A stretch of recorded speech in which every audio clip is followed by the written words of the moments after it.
Toronto is often ranked Canada's most expensive city to live in, together with or right after Vancouver. Feel free to debate that in the comments section. But is Toronto the most expensive city in the world? Or do we just think that because everything from housing to groceries has just gotten so ridiculously expensive? The answer is a clear no. And let me know in the comments if this answer surprised you. Although Toronto is a very expensive city to live in, there are many other cities in the world that are more costly.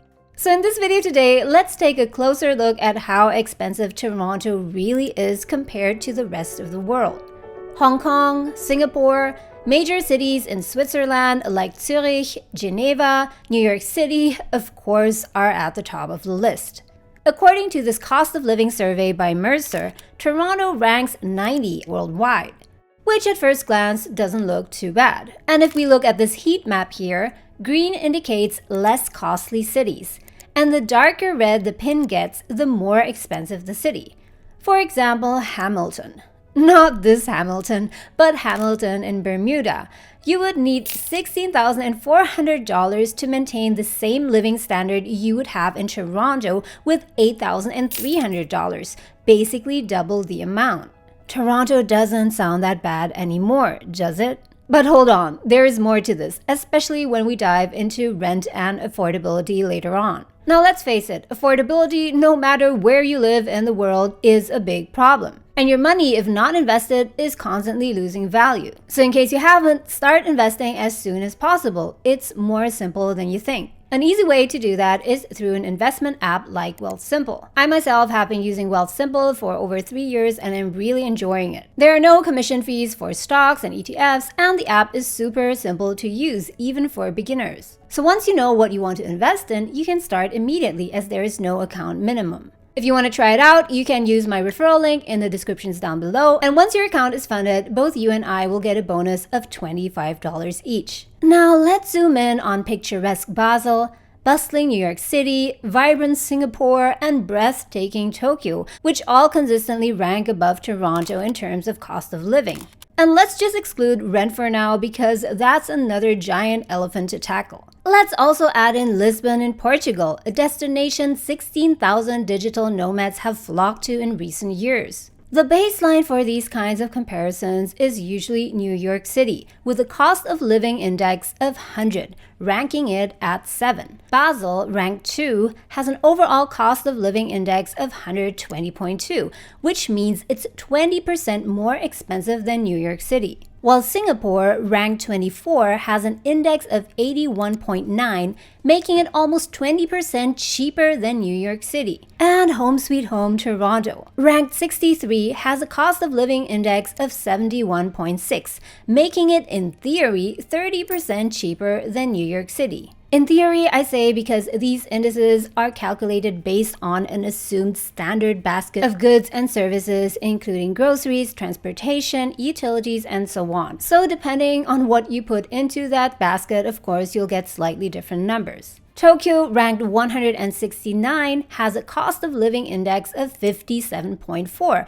making it cheaper than Toronto. And finally, Lisbon, ranked 192, with a cost of living index of just 51.1. Sounds too good to be true, you might say. Well, the catch is that these indices do not include rent yet. And everyone knows how expensive renting in Toronto is. So what do we get if we include rent here? To rent a one-bedroom apartment in the center of New York City, it will easily cost you $5,900 Canadian dollars, $3,742 in Singapore city center, $2,634 in Basel, all more expensive than $2,528 for a one-bedroom apartment in downtown Toronto. And although Toronto is less expensive than these cities, and I am hesitating to use the word cheaper in relation to anything that has to do with Toronto, although it's true, it ranks very high up on the global scale, so it doesn't get a pass. Look at Tokyo, where you can get a one-bedroom apartment for just $1,353. And for those of you living in Tokyo, let me know in the comments section below if this is true. And in Lisbon, Portugal, for $1,982.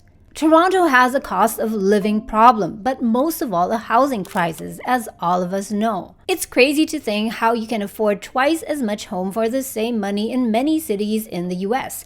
Watch this video to find out more. Overall, Toronto's rent index ranks 31 on a global scale, which sits weirdly high when compared to cost of other goods. Consider this, Toronto ranks 63rd in terms of living costs excluding rent, but 31 in terms of rent, which shows that the price of rent is disproportionately high compared to all the other things you need to live in Toronto. Now, if we include rent into our equation, we'll get a better picture.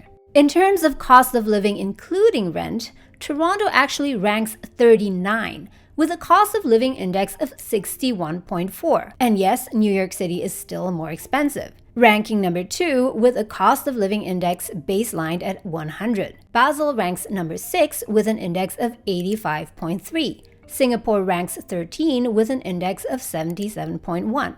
So yes, Toronto ranking at 39 doesn't look too bad at all, although it's still very much at the top. Tokyo suddenly ranks 155 with an index of just 44.1. I've visited Tokyo several times, and although yes, Tokyo is very expensive, my experience tells me that it is nowhere near Toronto. Let me know in the comments below if you agree or disagree, or if you even want a comparison video. And Lisbon, when including rent, ranks 161. With an index of 43.5, making it about a third less expensive than Toronto. But this still doesn't give us the full picture yet. Because what use is it if eggs are, let's say, 10% cheaper, but you earn 20% less? And this is where we get to the crux of the comparison. If you're an expat and you earn your money in US dollars, then the previous comparisons are fine to decide which is more or less expensive. But what if you, like probably most of you watching right now, are in Canada, living in Canada and paid in Canadian dollars? What is your purchasing power? What goods and services can your money buy you in Canada? Compared to people in other countries earning their US dollars, yen, euros, Singaporean dollars, rupiahs, and so on. In other words, how affordable is Toronto compared to other cities? Let's start with New York City. New York City's purchasing power index ranks 81, again baselined at 100, and we're comparing all other cities against that. Toronto's purchasing power index is 84.5, which is quite sobering.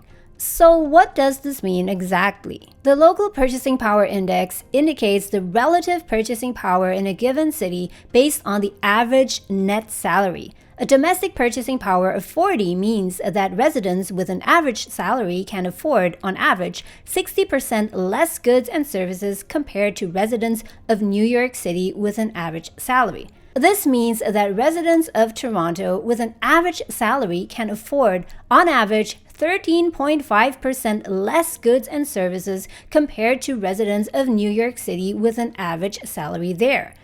Less housing, fewer groceries. And if you're interested to know why Toronto's food prices are so high, spoiler alert, geographical challenges and oligopolies, you can watch this video here. Singapore's purchasing power is pretty much on par with New York City at 103, ranked 70 globally. Basel ranks 13 in terms of purchasing power with an index of 133.5, which means the average salary earner there can afford 33.5% more than its New York counterpart and almost 60% more than we can in Toronto. Well, this is sobering. And yes, Tokyo, ranked 89, has higher purchasing power at 98.6, meaning that the average earner in Tokyo can probably afford 16% or so more sushi over there than we can in Toronto. Lisbon is much cheaper than Toronto, but what about the purchasing power? If you're not a nomad earning your money in US dollars, but living there in Lisbon and actually earn your money locally, you'd rank 278 in terms of purchasing power with an index of only 42.3. And again, we're dealing with averages here, guys, so the exact lifestyle you'll be able to afford in each of these cities as individual will boil down to what you as an individual can earn in those cities and what your lifestyle is like. For us earning in the low to mid 100,000s in Toronto, living a rather frugal but enjoyable and high quality lifestyle, we still get to invest a significant portion of our money. So Toronto is not even in the top 30 most expensive cities to live in around the world. But what makes it so expensive for many individuals to live in is the less than ideal purchasing power. You'd expect that a decent salary of $80,000 or $100,000 is a lot, but in reality, it's not. And if you want to find out why groceries in Canada are just so expensive these days, then you might want to check out this video next. Thank you so much for watching, guys, and I'll see you in the next video.